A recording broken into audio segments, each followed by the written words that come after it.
Hello student, good morning.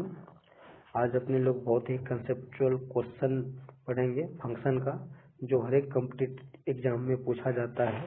ठीक है, चाहे वो IIT JEE हो या CSIR नेट हो।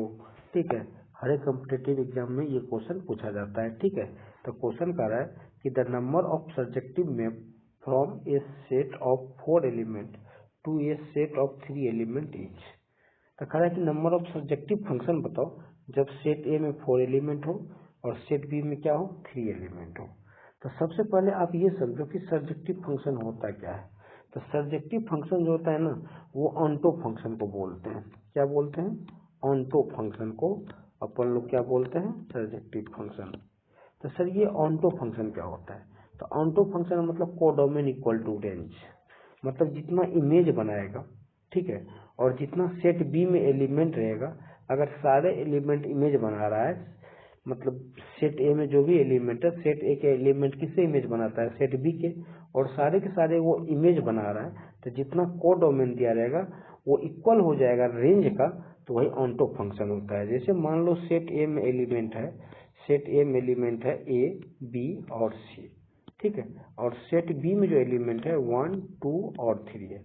तो देखो, तो ए का इमेज 1 से बन रहा है, बी का इमेज 2 से बन रहा है, और सी का इमेज मान लो 3 से बन रहा है। तो देखो ये जो कोडोमेन है 1, 2, 3, ये जो है इसका प्री इमेज ए है, 2 का प्री इमेज बी है, और 3 का प्री इमेज क्या है? सी है। ठीक है, तो इसमें 1, 2, 3 ये कोडोमेन है। ये कि सारे के सारे किसके बराबर हो गया? रेंज के बराबर हो गया। तो मतलब कोडोमेन जो होगा इक्वल टू क्या हो जाएगा? रेंज के बराबर हो जाएगा। तो दैट्स कॉल्ड ऑन्टो फंक्शन। ये समझ में आ गया आपको? ठीक है, तो अब हमको निकालना है कि surjective number of surjective function. तो इसके लिए एक ट्रिक होता है, फार्मूला होता है, ये चीज आप याद रखो, तो इजीली आप फाइंड कर सकते हो नंबर ऑफ सर्जेक्टिव फंक्शन। ठीक है, तो देखो सबसे पहले number of surjective function, number of surjective function. ठीक है, नंबर ऑफ सर्जेक्टिव फंक्शन कैसे फाइंड करते हैं? तो सबसे पहली बात ये होता है कि अगर n लेस देन m हो, मतलब क्या कह रहा है कि n लेस देन क्या हो?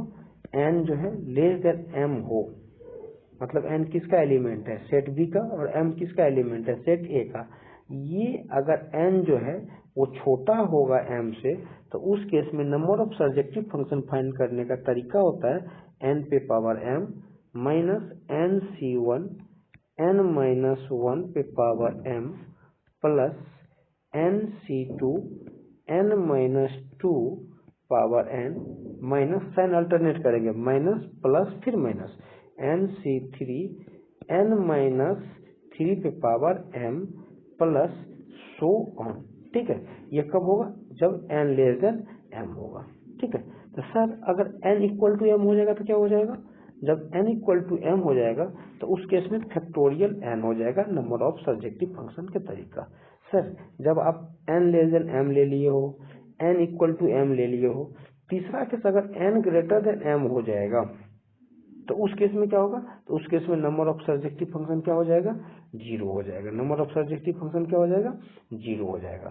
तो अब क्वेश्चन क्या कह रहा है कि नंबर ऑफ सर्जेक्टिव फंक्शन, तो सेट ए में कितना एलिमेंट है? सेट ए में 4 एलिमेंट है, और सेट बी में कितना एलिमेंट है? 3 एलिमेंट है। तो सेट ए के एलिमेंट को m मान लेते हैं, सेट ए के एलिमेंट को n मान लेते हैं। तो ठीक है, तो यहाँ पे देखो n का जो एलिमेंट है वो 3 है, और m का जो एलिमेंट है वो 4 है। इसका मतलब n लेस देन क्या है? m है। n लेस देन क्या है? m है। इसका मतलब ये फर्स्ट वाले फार्मूला लगेगा।